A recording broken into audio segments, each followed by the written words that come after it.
Stop! Don't. This story is about a baffling disappearance that happened in 2020 in a forest in California. 2020? But the most unique part of this disappearance is the incredibly spooky twist that happened very recently. This twist is something that the Madera County Sheriff's Office, who is in charge of investigating this disappearance, they're still trying to wrap their head around what even happened. But before we get into that story, if you're a fan of the strange, dark, and mysterious delivered in story format, then you come to the right place because that's all we do, and we upload once a week. So, if that's of interest to you, please sign the like button up for your very casual, very friendly, slow machine pitch baseball league. But when it's their turn at bat, switch the machine out for a grenade launcher. Also, please subscribe to our channel and turn on all notifications so you don't miss any of our weekly. Hey, yo! Okay, let's get into today's story.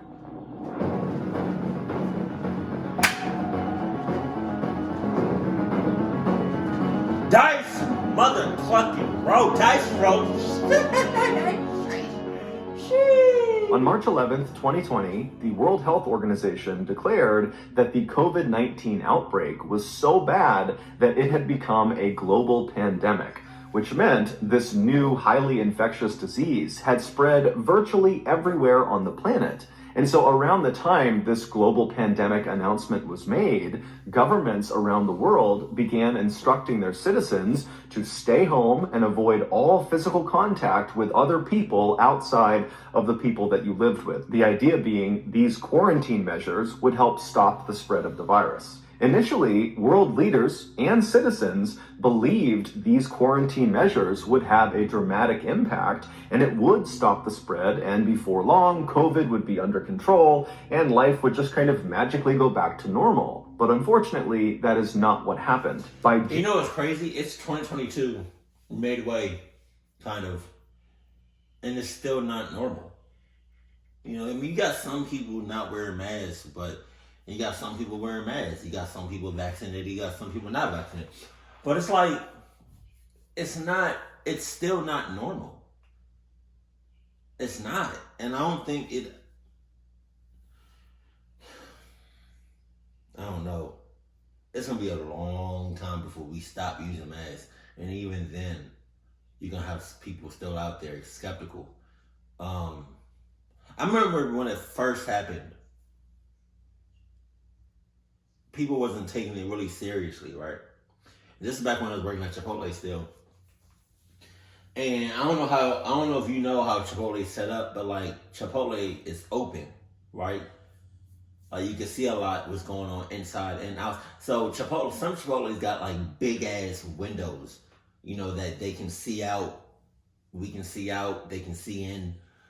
And it's more along the lines of like the lobby area. And I remember when the pandemic first happened, people were wearing masks, but not really.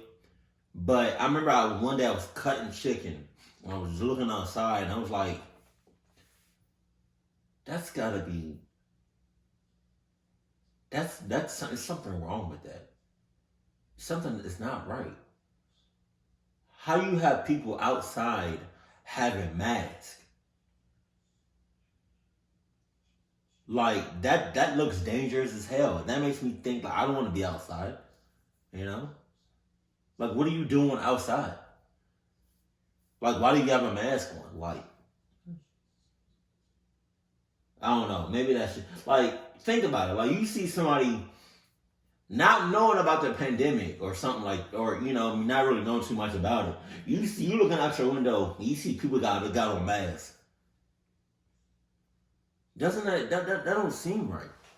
You know what I mean? So 3 months into the global pandemic, positive COVID cases were only going up, not down. And so it was around that point in June that people all over the world were starting to come to terms with the reality that COVID was not this simple problem with a simple solution. It was a complex health issue that likely was going to be around for a long time, which also meant these strict quarantine measures also would likely be around for some time.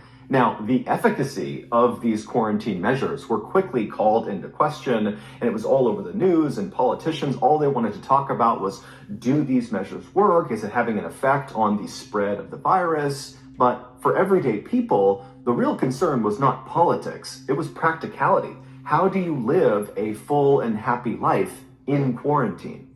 In June of that year, 54-year-old Sandra Hughes was pondering that question. To that point, her life had really not gone the way she had planned it.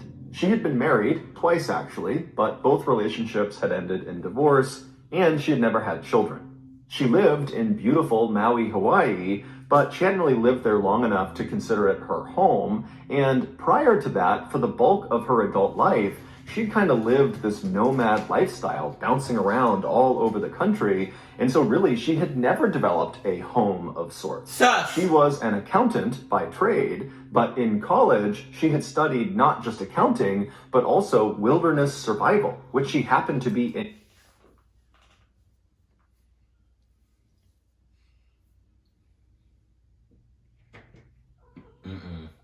I'm not clucking with it. I'm not clucking with her. Something off about her. Nope. Incredible at and was very passionate about. Growing up, she had always been a big outdoor enthusiast, and so she had always thought one day she would become a park ranger, and so that's why she was studying wilderness survival in college.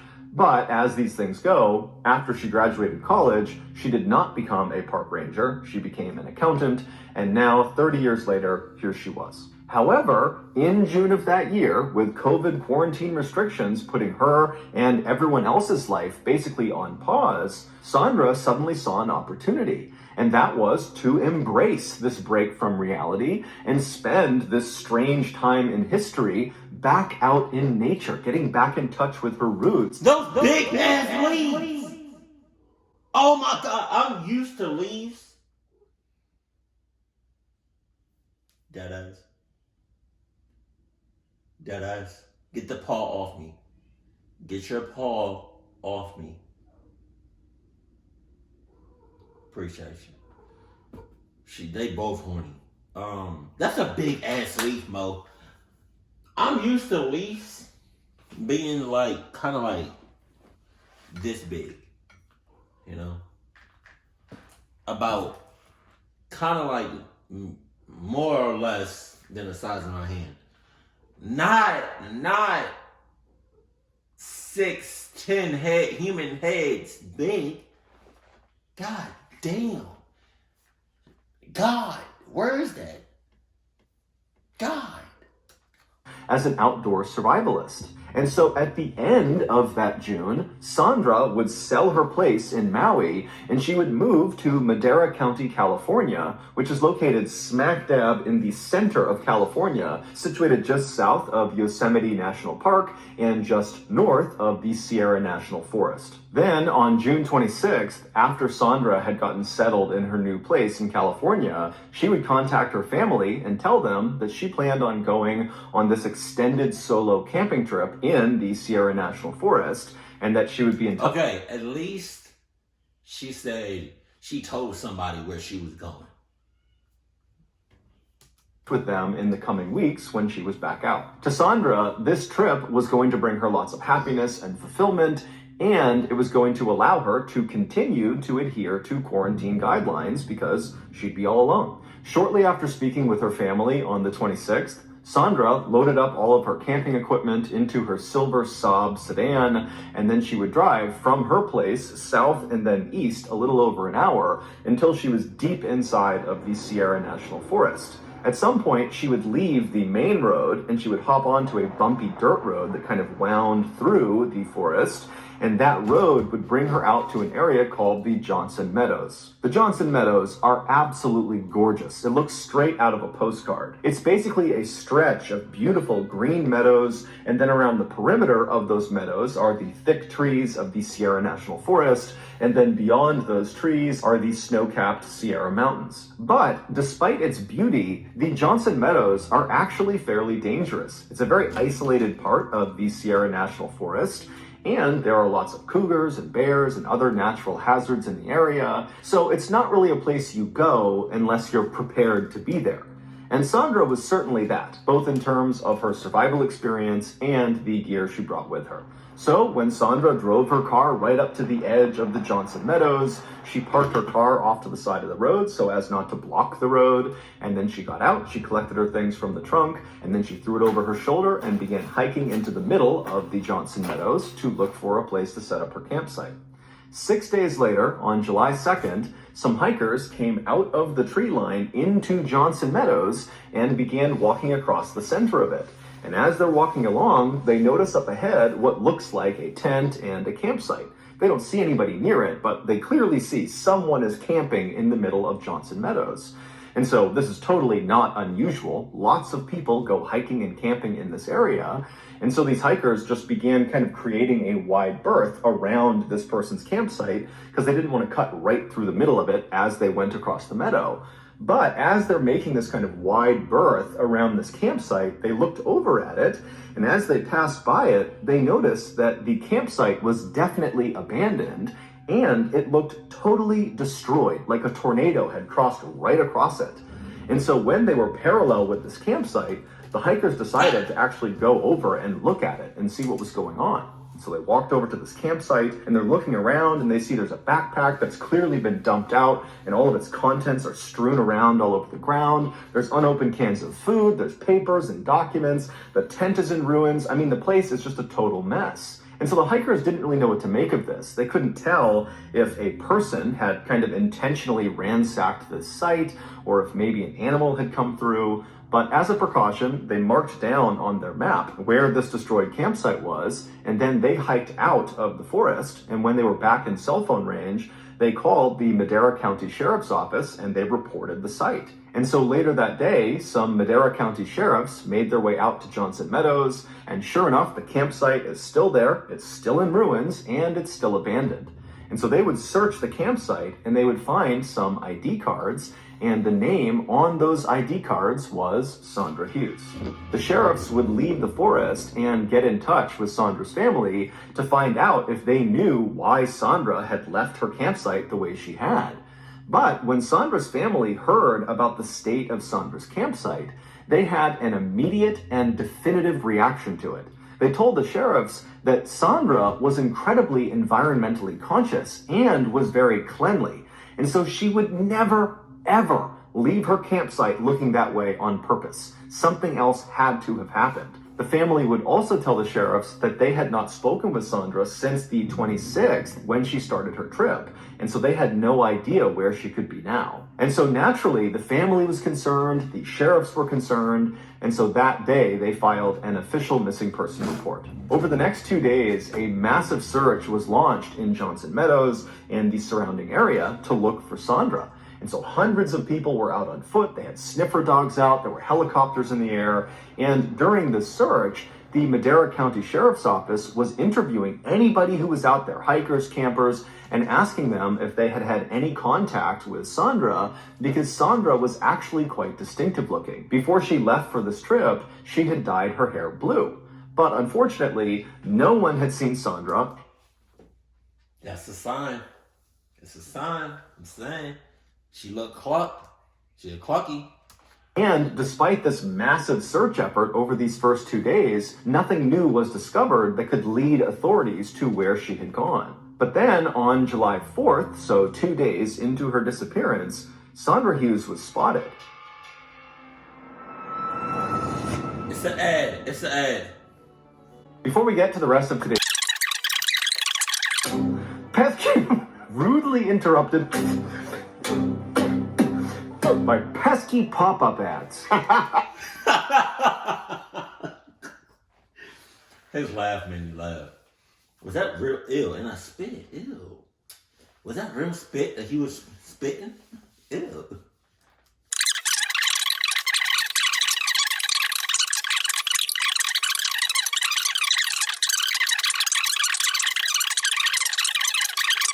Okay, back to the story. Some hikers were cutting through the Johnson Meadows area, and they saw this woman who was just standing off to the side of the meadow. She was by herself. She had no gear with her. She was barefoot. She had a black shirt on. She had blue jeans on. She had a bruise on her face. and she was just kind of standing there as if she was waiting for something. And as these hikers walked past her, they definitely noticed her, but she didn't wave them down. She didn't act distressed. She didn't look like she needed any help. They just kind of saw this person minding their own business, and they walked right on past her. It wasn't until those hikers got to the parking lot that they saw all these missing person flyers out for Sandra Hughes, and they would see the picture of Sandra and they would see her distinctive blue hair, that they would say, oh my goodness, the barefoot woman we just saw standing in the forest is Sandra Hughes. And so the hikers called the sheriff's office. The sheriff's office got really jazzed up. They headed out to where they had claimed to have seen her, but there was no sign of her, and there was nothing left behind that would indicate where she might have gone. The following day, on July 5th, Sandra's vehicle was located, but Sandra was not with it. It was found 5 miles north of where her destroyed campsite was in Johnson Meadows, and the vehicle was actually at the bottom of a ravine, and this ravine was right next to a winding forest road. And so after looking at the damage on the front of the car, authorities believed Sandra was driving the car on that road and then hit a tree, and then she rolled off the embankment down to the bottom of the ravine. There was no blood inside the vehicle, so it wasn't immediately clear if this accident had actually done any physical harm to Sandra. But the most significant thing about the discovery of this vehicle was the state of Sandra's personal effects that had been in the vehicle. Clearly, after the vehicle had come to a stop at the bottom of the ravine, someone had pulled out all of the things inside of the car, all of Sandra's personal things, and kind of thrown them carelessly all over the forest floor, as if they were kind of rummaging through her car looking for something, throwing things as they went. And the Madera County sheriffs couldn't help but think that this was eerily similar to how her campsite looked in Johnson Meadows, where all of her personal effects had just kind of been chucked all over the place. At this point, authorities did not believe Sandra was actively trying to evade them. Instead, they thought, maybe Sandra got hurt, maybe back at the campsite or even during this car accident, and the injury has impaired her cognitive abilities, and so now, maybe she's lost in the woods and doesn't know what's going on. There was some discussion about foul play maybe being involved, but that was largely discounted. And so a decision was made to just leave her vehicle where it was at the bottom of the ravine, thinking, maybe Sandra is going to come back to this vehicle, and maybe that's why all these things have been strewn around, because she's coming back and looking for something. And so authorities left a note in the window of her vehicle that said, hey, Sandra, we're looking for you. Please call this number if you see this. And then at the bottom of this note, it said, your family really misses you. The search for Sandra would continue over the next several days with a new focus around the area where the car had been found, but nothing new was discovered. Then, on the evening of July 12th, so 1 week after the vehicle was discovered, a team of searchers had made their way 2.5 miles north of the vehicle, and they were actually inside of Yosemite National Park. They were barely inside, and they were right up along this lake called the Spotted Lake. Now, this is an area that's very difficult to get to. There are no main roads that get there. There are no main trails that get there. And so the searchers, they're up in this very rugged part of Yosemite. And as they're walking along with their flashlights out, they see a sleeping bag. And it's laying out right in the middle of the ground, in the middle of nowhere. And it looks like it's been used recently. And it would turn out that sleeping bag was Sandra's. But again, when they brought all the searchers out to that area and they searched all around the Spotted Lake and all over this area, there was no sign of Sandra. At this point, authorities were totally baffled. On a map, Johnson Meadows, where her first campsite was, then her vehicle, and then this sleeping bag were all more or less in a straight line going south to north.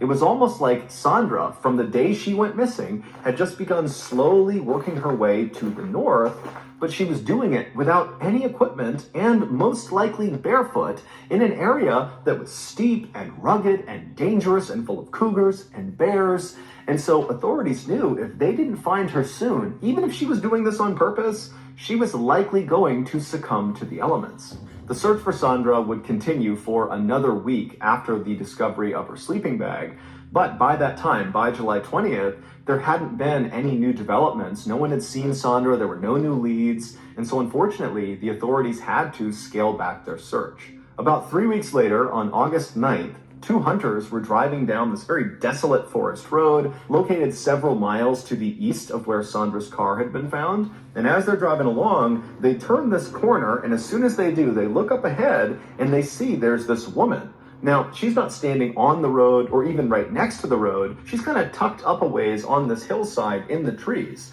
and she's leaning up against a tree. And so the hunters are looking at her, and they're seeing that she's got no equipment with her. There's no backpack, there's nothing, no tent, and there's no other people anywhere. I mean, they're in a very isolated part of this forest, and it's odd to see people here to begin with, let alone this woman who's just kind of casually standing up against a tree. And so the hunters, they're like, okay, let's drive up and see if she needs something. And so they pull up right up alongside her. She's still, 10, 15 feet away from them, tucked up in the trees. And so they roll their windows down and they're looking up at her, trying to kind of flag her and get her attention. But the woman is not paying attention to them at all. She just continues to prop herself up against this tree and just kind of stares off into the distance. Oh. And so the hunters, they're looking up at her thinking, what's going on with this woman? And they kind of called out to her. They tried to wave her down, but there was nothing. There was no interactions with them. And so ultimately the hunters thought, okay, well, we don't know what this woman's doing, but it seems like she's here on purpose and she doesn't seem like she's in distress. She doesn't look hurt. And so they just decided to carry on. And so they drove off, and then later that day, they would see one of the missing person flyers for Sandra Hughes, and they saw the blue hair in the picture, and they were like, oh my goodness, the woman we saw standing up against the tree in the middle of the forest was that woman, Sandra Hughes. The hunters would contact the Madera County Sheriff's Office and report the sighting, and they would describe Sandra as looking slightly thinner than the picture of her on her missing person flyer, and they would also say she was wearing overalls and a floral t-shirt, which was interesting to sheriffs because the last time Sandra was sighted, which was on July 4th, when those hikers had seen her barefoot with a bruise on her face near Johnson Meadows, she had been wearing a black shirt and blue jeans. And so clearly she had changed her outfit, but that didn't really make any sense because she had left all of her things at the campsite and her car, and so the whole situation was just totally weird to the sheriffs. But regardless, they headed out to that road where the hunters had seen Sandra, but like always, Sandra was not there, and there was no sign she had ever been there. After this, Sandra's case went cold, and so authorities and her family began to brace for the reality that they likely would never see her again. But there was one more terrifying twist coming. A year later, on Wednesday, July 21st, 2021, Jake Gorba, his wife Victoria, and their 3 young children were driving in Jake's off-roading vehicle up the steep forest road in the middle of Sierra National Forest on their way to the top of Shut-Eye Peak. Shut-Eye Peak is a mountain in the Sierra National Forest with stunning panoramic views from the top, and it's located about 5 miles to the south of Johnson Meadows, where Sandra's first campsite was discovered. So Jake and his family, they're driving their way up this long, bumpy, winding forest road, making their way towards the top of Shut-Eye Peak. And when they get about halfway, the kids in the back start complaining that they're hungry.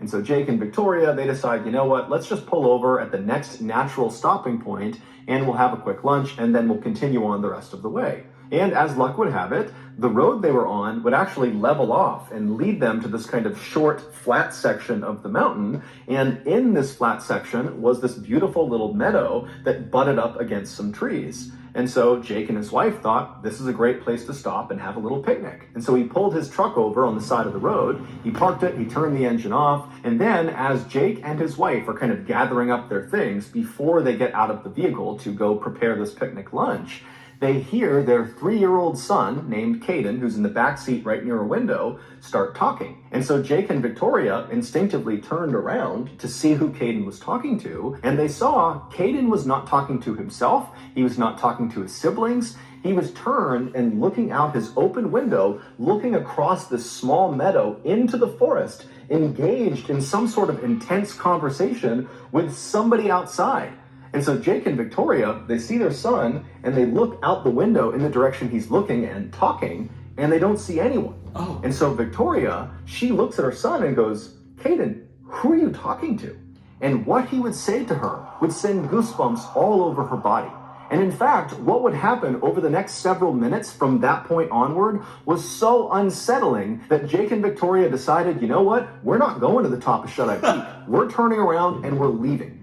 And so they would speed out of the forest and they would get back home. And that night, Victoria would make a Facebook post about what her son said and this terrifying ordeal they experienced on Shut-Eye Peak, and she would post it. And that night, the Madera County Sheriff's Office would reach out to Victoria via a Facebook message, and they would tell her, hey, we saw your post. Can we please speak to you and your son? And so the next day, the sheriffs met up with the Gorba family, and after speaking with Caden and hearing what he had to say, they would leave that exchange just as unsettled as Caden's parents.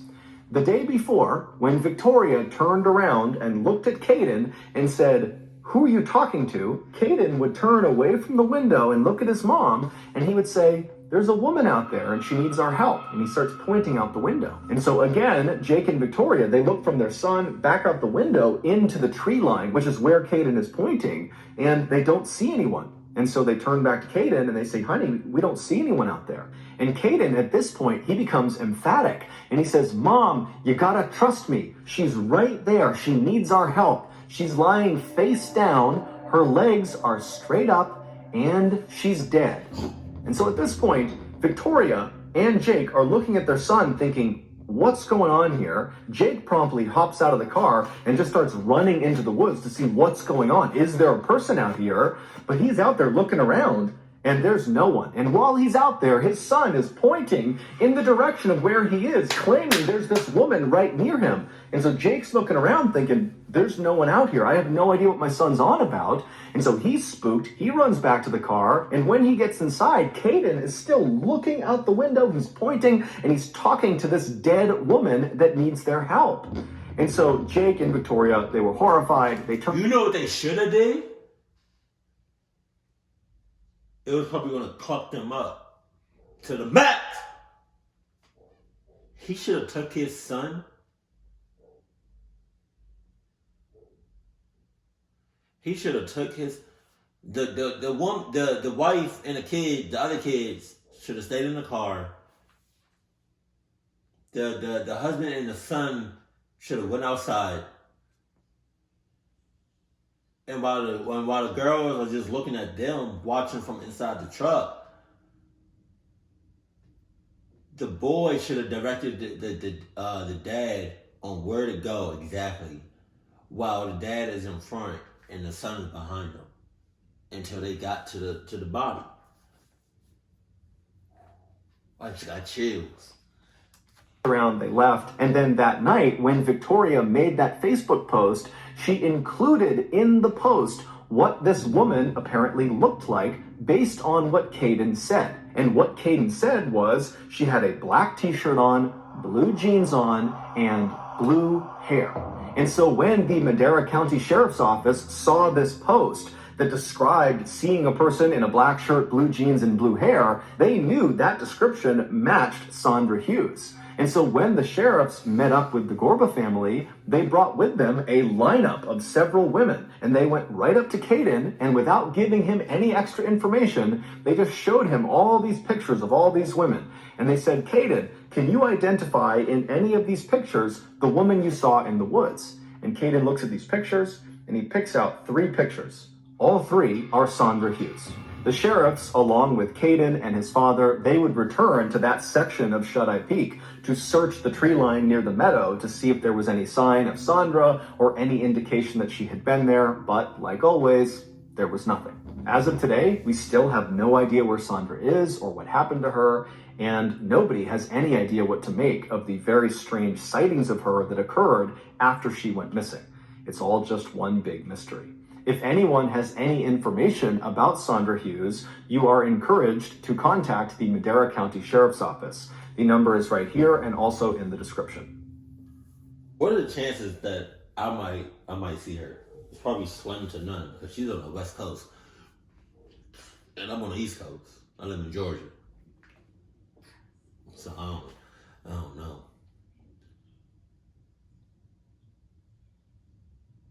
I can see why people didn't call the police and stay there. But now I would think, people would call the police. Well, I don't know. Because I feel like not that many people know about her. But I know if I see her, I'm keeping my distance, and I'm gonna stay right here. I'm gonna stay right where I am and call the police if I have a signal. But the chances of her actually being in Georgia, it's pretty slim, you know. But that shit was weird though. When did it take a turn for the worse though? So when Sandra drove her car right up to the edge of the Johnson Meadows, she parked her car off to the side of the road so as not to block the road. And then she got out, she collected her things from the trunk, and then she threw it over her shoulder and began hiking into the middle of the Johnson Meadows to look for a place to set up her campsite. 6 days later, on July 2nd, some hikers came out of the tree line into Johnson Meadows and began walking across the center of it, Johnson Meadows, to look for a place to set up her campsite. 6 days. Something happened between her getting out the car and setting up the campsite. Something happened right then and there, but I don't know what happened. But yeah, keep it cool, keep it classy, and I love you. Stay happy, my family.